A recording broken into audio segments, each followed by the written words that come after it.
Welcome to Cruise Kibitz, where we give you all the advice that you didn't ask for. Hey everybody, what's up people? Welcome to Cruise Kibitz. This is Kiki from Team Reach Travels, and I have some people with me here. I'm Cheryl, also known as Sig Cruiser. And I am Siobhan from Parker's on the Go. That's right, and together we are Cruise Kibitz, here to give you all the advice that you didn't ask for.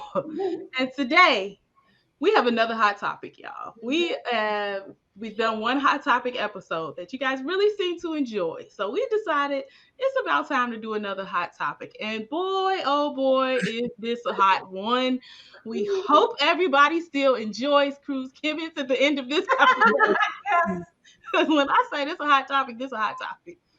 But the hot topic of the day is Carnival the Walmart of the seas?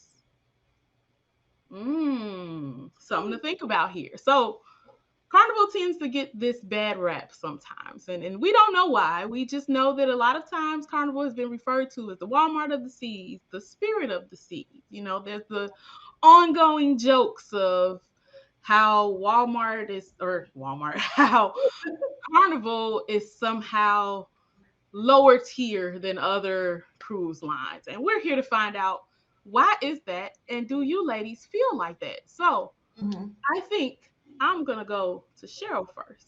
And I want to ask you, Cheryl, why do you think that people refer to Carnival as the Walmart of the seas? Like, where do you think that came from? Well, so from my understanding, it's not like I've dug into a lot of the history to see where this came from, but from my knowledge, I know that Carnival has been referred to as the party ship, and I know they get a lot of I get comments on anything that anybody does wrong on Carnival is pretty much highlighted. So I think that becomes a part of it, because if when you're highlighting anytime somebody does something wrong on the ship and then you're posting it on Facebook and you're making a video of it, number one, you're not also doing that to the people who are doing things right. And then I would ask, is that being done to, on other cruise lines where, something goes wrong and everybody's immediately posting it. So I think things like that feed into the negative, connotations that they get. So Absolutely. I agree 100% because if all you see is negative posted, then that is it's like reality TV, right? Every time you see an interview with a reality TV star after the show is over, you hear about all these things that right. the network put together to create this idea around a person, right? And so if everything we see is negative around Carnival, then they're going to appear to be a negative type cruising experience or cruise ship. Yes. But let me ask you this, Siobhan. What do you feel like there's anything else that goes with that? Like, how do you feel as far as Carnival being referred to as the Walmart of the seas? And do you feel like you've ever experienced anything that will make you think that Carnival is a less or lower tier cruise experience? I really don't think so. I think the issue is Carnival is geared around the family of the family. Like the family is a nucleus of Carnival. So you're thinking about people who may be able to cruise maybe just once a year, or people that want to be able to bring their kids on and just want to hang out. And the thing about it is the prices are more affordable right now, which makes it difficult to get out of that stereotype. So you may have people who can barely afford to get on vacation, and then they're like, well, you can only afford a cruise Carnival. Well, that doesn't mean that we're any less people, because we can only afford one vacation a year, right? So I think it's from that aspect of it. I also think the issue comes where people, like you were saying, Cheryl, people post everything. Everything is posted. So when you think about we were on a Mardi Gras, our last night in the dining room, the head server said, well, if you didn't like your dinner, the first thing you're going to do is go online and post it. But you're not going to post if we did a great job for you. Yeah. And it's true. It is true. Absolutely true. You know, so it's, you know, social media is a huge deal for cruise lines right now, and unfortunately, Carnival gets that right first. Because the first thing people are going to do is say, well, Carnival, it doesn't cost that much to sell Carnival, and Carnival always has, you know, a stereotypical type of person on that ship. So, you know, it only happened on a Carnival ship. It wouldn't happen on any other ship, which is absolutely not true. Not at all. Not at all. Not at all. And that's a good segue to my next question, because I actually want to ask you this too, Siobhan, because you've sailed on a number of different cruise lines now. I know you've been on Royal, Disney, Virgin, all these different types of cruise lines. Gosh. Things that you hear about that happen on Carnival, do you hear about those things happening on other cruise lines too? Absolutely. Let's think about last summer when everybody was posting cruise line fights videos. So the first ones that started coming out was about Carnival, right? Okay, it happens when you get a group of people together that's been in the house for 2 years, and now all of a sudden everybody is free. Everybody they're on edge, right? People go people. People go people every time. People still are people. So the first video that comes out, of course, is on a Carnival ship, but nobody really wanted to talk about the narrative that people were fighting on Royal ships. Nobody wanted to talk about the brawls that people got actually kicked off of the ship at other ports and got arrested at other ports because they were doing the same thing that was happening on a Carnival ship. Nobody wants to talk about that. The first thing you're going to bring up is, oh, well, they were fighting on Carnival again, or people let their kids run all over the place, and these teenagers just do what they want. That happens on all cruise lines. But it gets swept under the rug when it doesn't fit the narrative. So I remember I saw one that it was the craziest brawl on the Lido deck over a chair, and it was a Royal Caribbean. Did you see that? Yes. It was a fight over a chair on the Lido deck, and it was Royal Caribbean. It was not Carnival, and it blew up. And I know it went viral. I know it had millions of views, but yet and still there was not a lot of talk about it. And I'm in a bunch of different groups as far as cruising groups, and it just doesn't get the kind of conversation that bad actions on Carnival gets. So it's very interesting. So Cheryl, do you think, and I'm wondering do you feel like there's a connection between class and what these different videos show and different conversations are in terms of Carnival and who can sail there, and like Siobhan mentioned how there's a type of demographic maybe because of the lower price. What do you feel about that? Yeah, actually that's a point that I wanted to bring up when Siobhan mentioned that you know, like maybe a family, this is what they can afford.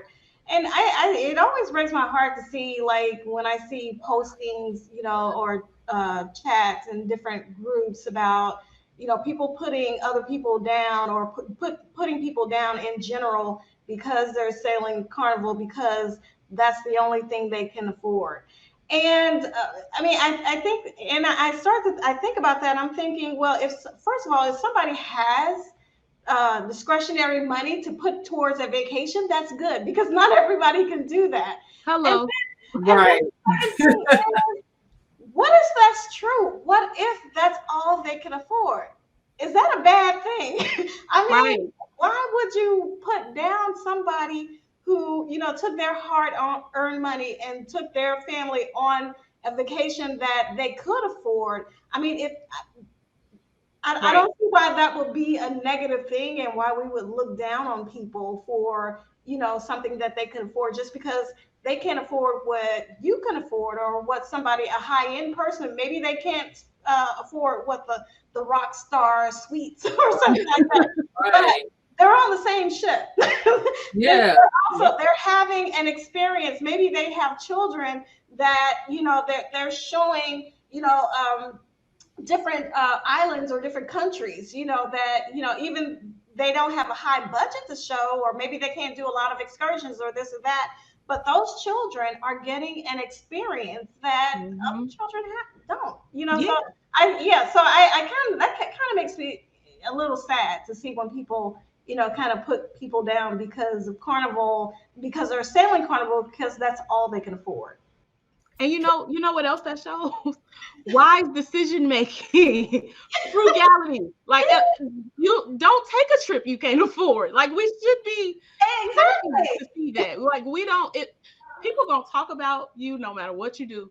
If you took a trip that was way expensive and way too much money for your pocket, and then you couldn't survive after you took it, people gonna talk about you then too. So it's like, what, you can't win. You definitely cannot please people. You just have to do what's best for yourself. And if that's taking a Carnival cruise, a Disney cruise, or whatever cruise you decide to take, and however much it costs in your pocket, because that's your money, you should be allowed to do that and not have to feel bad about it, and not have to feel like there's a negative connotation around.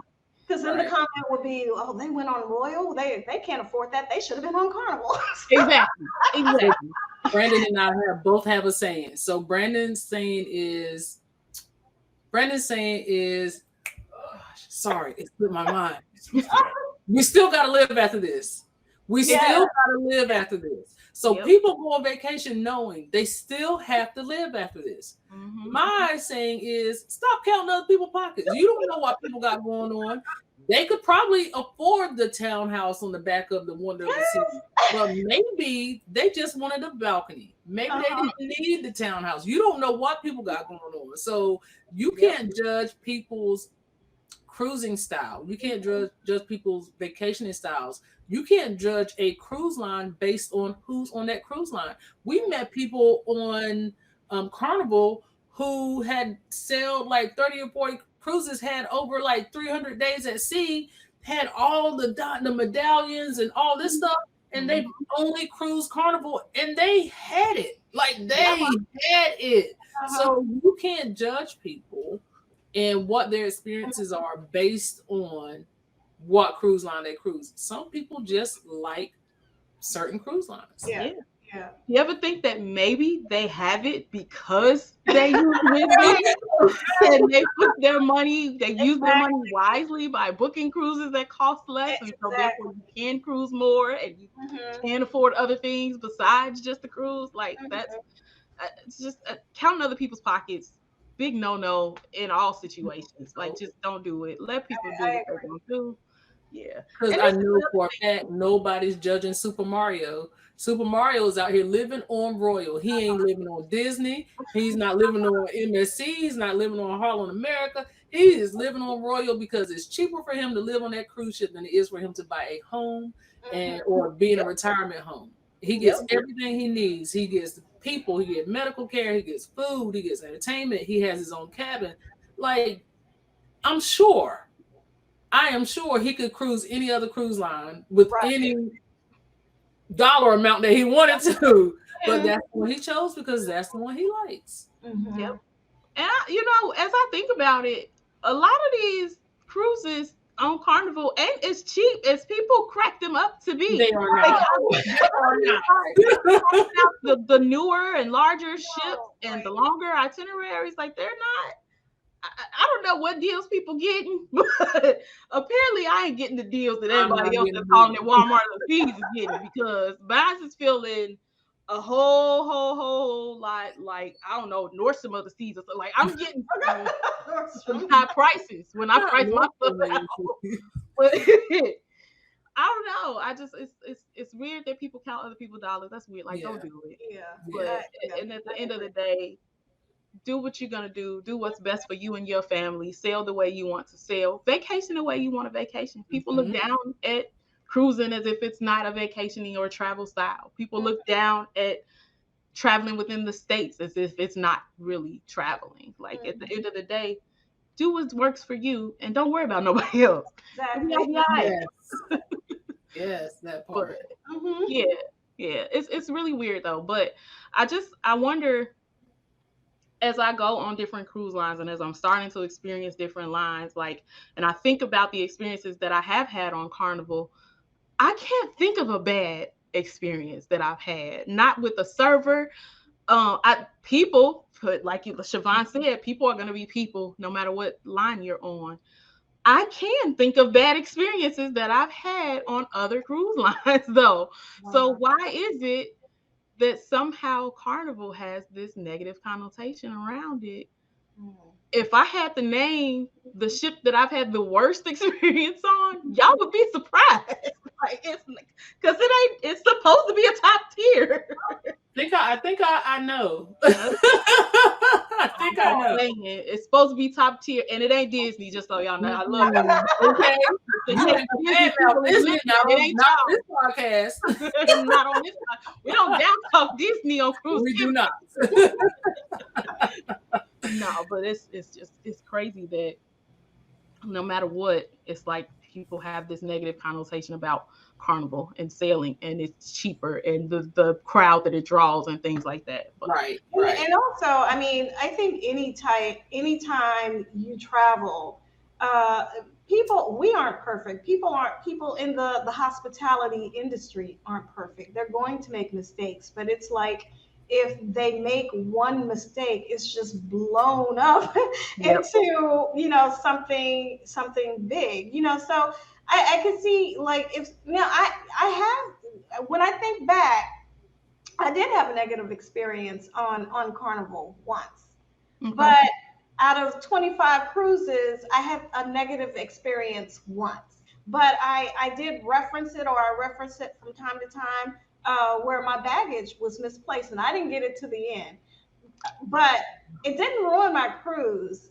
And then afterwards, when you're in the moment, of course you're upset, you're angry, and it's like nothing anybody can do could make it better, because I'm not one that can just go in the store and buy something off the rack, because everything's gonna be too big, too long, or something like that. So, You gotta have a plan. right, but then when I got home, and I thought about my experience, how they, went above and beyond to try to make it better. And then I look at my pictures and I still see that I had a good time. And at the time when I was on the ship, I'm like, oh, I'm never cruising Carnival again. And I got home, I evaluated, everything was reimbursed, because I had insurance, so it was covered by insurance, to the point where I actually even got more back, than what it cost me. yeah, And so then of course, I gave Carnival another try, and everything has been, great ever since. I mean, 25 cruises later. So, I mean, people may be bound to have a negative experience, but just one negative experience is not going to, I don't think, should be blown out of proportion, and that makes the entire cruise line bad because you have one negative experience. yeah. That's bound to happen on any cruise line at any point. Nobody's Mhm. going to be 100% perfect. Yeah. One thing that's really sad about that too is a lot of people will take what they're hearing and what other people are saying, True. and it will deter them from booking with Oh, Carnival. And yeah. if that happens, that's an experience that they now won't get. And I think Carnival's an amazing cruise line for a first time cruiser.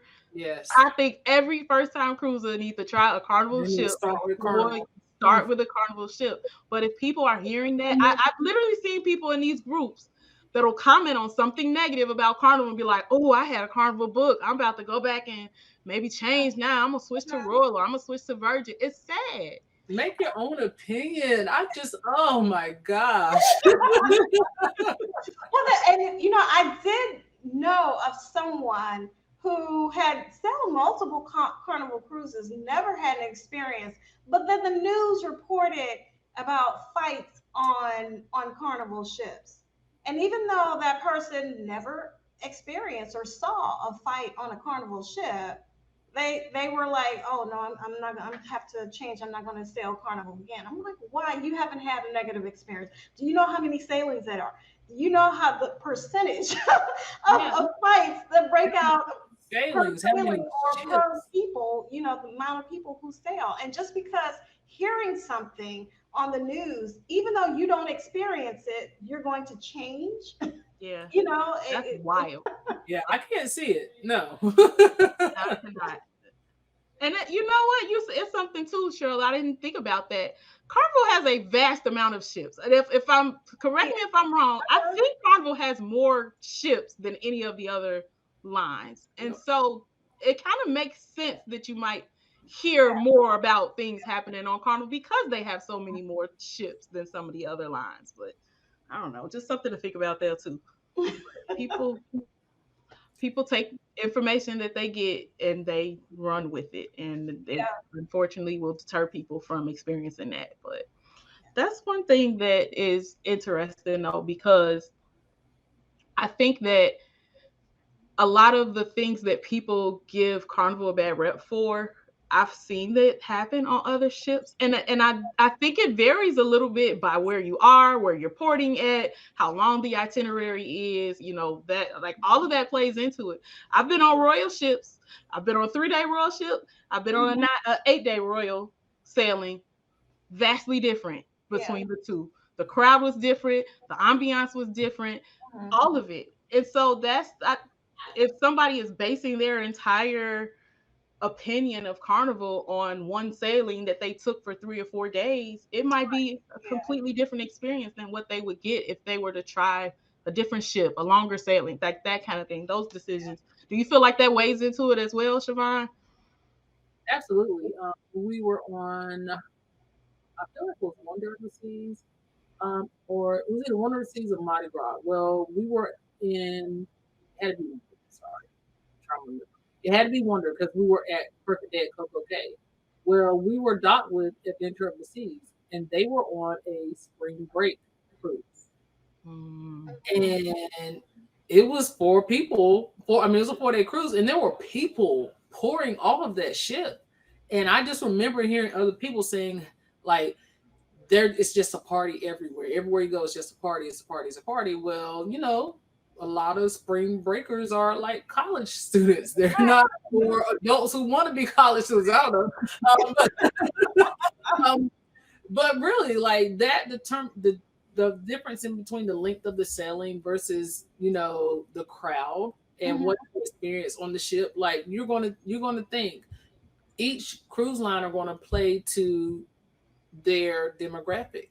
We could say for like we did Enchantment of the Seas. Well, that was a 9-day sailing, but it wasn't no party happening on that ship. Yeah.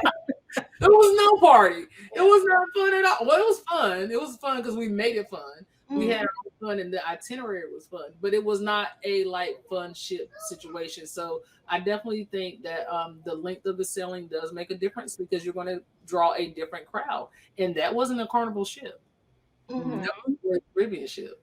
See, it makes a difference. It makes a Yes. difference. And I can say it even makes a difference on Carnival because there was a time when I first started, I was frequently doing 3 and 4 day cruises, and then I started getting into the longer cruises. And I mean, there's a difference in the vibe, in the environment, in the energy. Mhm. It's still high energy on Carnival's 7 day, but still not like the 3 or 4 day. Right. They gotta pack all of that fun in a shorter amount of time. They Exactly. gotta do everything they can Yep. to get you all the fun in a little bit of time because they want you to come back to do those longer sailings. So Yeah. it's going to be a different vibe. It's going to be a different energy. Mhm. Yep. It is. Yeah. So, as we begin to wrap up this conversation, Cheryl, I have a question for you. What advice would you give someone who is wanting to book Carnival but kind of on the edge because of the negative connotation that is around Carnival sailings? Oh, I say like Siobhan said earlier. I mean, try for yourself. Form your own opinion. Tune everybody else out. I think Mhm. Siobhan said she's good at that. So. Really good. but yes, you can't listen to and especially because what somebody likes, you may not like. What somebody else doesn't like, you may like. So you can't base uh, your form your opinion on what somebody else likes or dislikes. I mean that just doesn't make sense. So, Very true. Very true. Any last parting words from anybody before we wrap it up? Always remember, it's still your cruise, your way. So I don't care what anybody else say and how they cruise. At the end of the day, it's your cruise, is your money. So if you don't want to pay a lot of money and you still want to cruise on the interior cabin on Royal, that's your business. Mhm. Oh, well, yeah, I'm sorry. And, you know, we had an experience on Celebrity. I had to throw that in there really quick. That it was on a celebrity ship. Celebrity was just named a luxury cruise line with Forbes magazine, right? And we had a horrible experience, not on ourselves, but we experienced a group of people who were just horrible all around the ship. So it was like, regardless of where you go, people are going to still be people. You make your cruise the best way you can. Don't worry about anybody else's opinion and just have fun. Just go out there and explore the high seas. And I just want to add on to it. I mean, you didn't describe what these people look like or I did anything. not. But when I was in one particular lounge, and I just saw these people acting horribly, and I said, "Those are the people that Siobhan was talking about." And then she was right. And they were. And they were. They were. Yes. So that's But that did make me feel that, man, you can't help but think, well, if this was different people and on a different ship, they would have been on somebody's vlog somewhere. Yep. And would have. Okay. Wonderful advice, ladies. Thank you both so much. I think this was a great conversation. I think we kept it pretty clean. It was a hot topic. It's a hot topic, but you know how that goes. Mhm. But before we get out of here, I want to let everybody know how you can reach us. So, Siobhan, can you let the folks who are listening know how they can get a hold of us?